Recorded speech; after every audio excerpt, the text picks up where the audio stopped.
Hi friends, welcome to the Wild Side. I'm Steve Hall. If we told you every outdoor adventure turns out just as we expect, we wouldn't exactly be telling you the truth.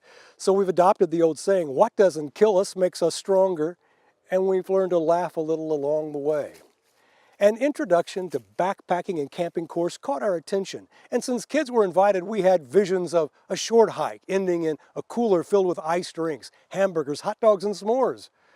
What we actually encountered instead were several miles of treacherous trails carrying heavy backpacks with food and water in short supply. And we had to buck up, little camper.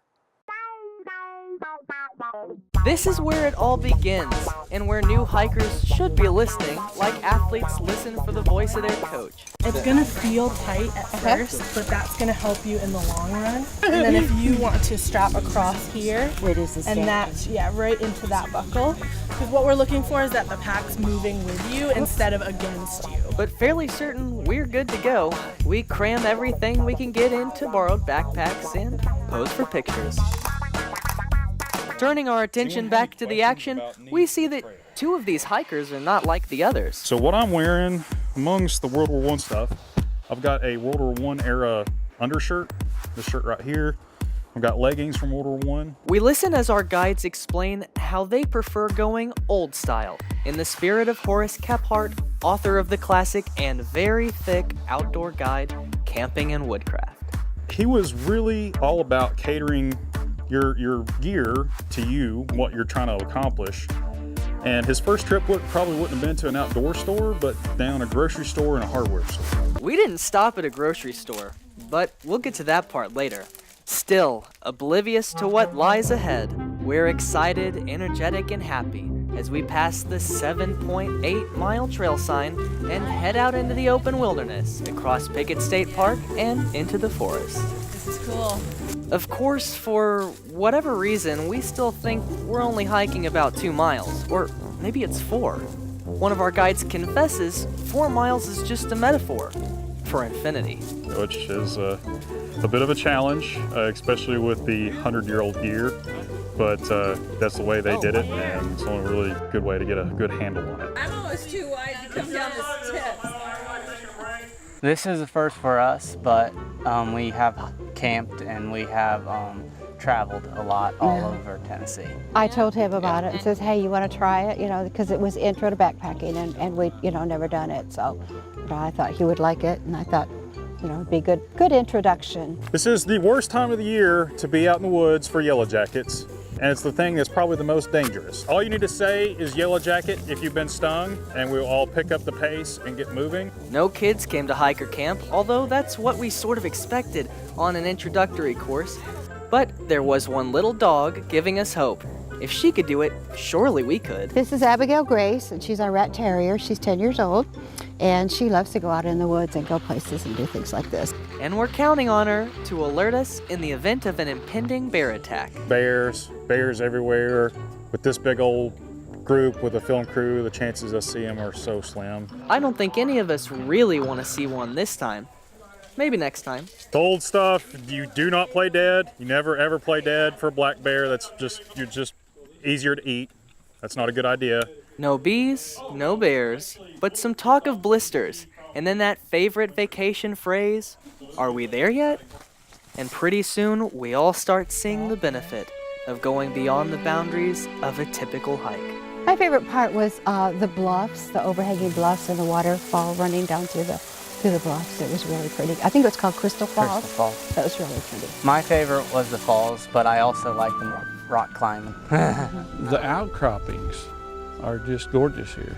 That's really what got me, was the outcroppings. If you spend 4 or 5 hours walking along the trail, that's a good time to really immerse yourself in it, and you lose yourself looking at all these little nooks and crannies, and around the corner there's a different one, and a different one after that, and a different one after that.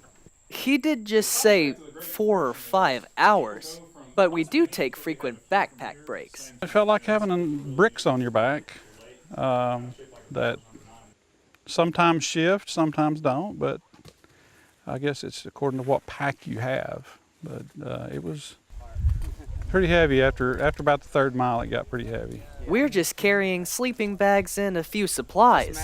But since you're watching us, you know someone is carrying a big heavy camera. Even the state photographer admitted he struggled. Our poor photographers that are going to die running around. No one died, but there were a couple of places we thought we might. All the way down, he's like, "You can do it, Mom. You can do it, Mom." I'm like, "Are you sure?" It was a lot rougher than what I thought. I don't think it was 4-mile hike. I don't care what they say. That felt more like 6. Or 20. Yeah. I think she fared the hike the best of the 3 of us. She wants to play. She wants to play. Look at her. She's perky. Yeah. She's ready to go. Abigail Grace is not the only one amongst us apparently more experienced and better prepared. Of course, she wasn't carrying a backpack.